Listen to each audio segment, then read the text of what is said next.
यो यहाँ बिचमा कसरी पानी आयो भने यो पुरानो खोला हो नि त कसरी पानी आयो रे पानी कसरी आयो मूलबाट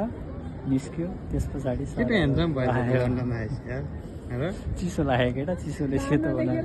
लेखा त्यो लेखा बस्नेहरू हुन्छ नि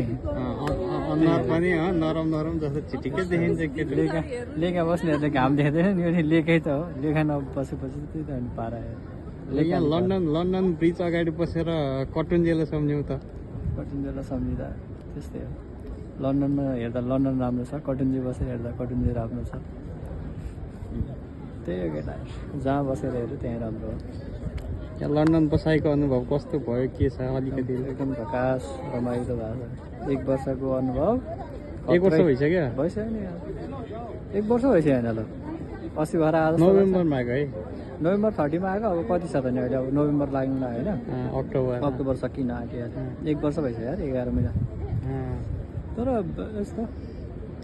यताउति गयो घुमघाम गयो यो खोलालाई देख्दाखेरि मेलम्ची खोलाको सम्झना आएन खोलाको सम्झना त अब तर पानी त धमिलो छ त के त्यो बाढी गएरै हो त नेपालमा गएको बाढी यहाँ आइपुग्यो त धमिलो छ त होला होला टोलीबारीको मिनेरी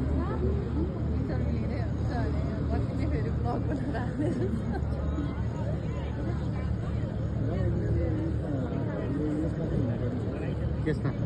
यसमा एक दिन चढ्नु पर्ने रहेछ यो आजै चढौँ न त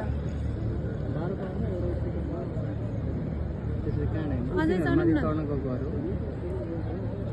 यो ठुलो बोर्ड हेर्न जानेलाई हो क्या टिस्टाबाट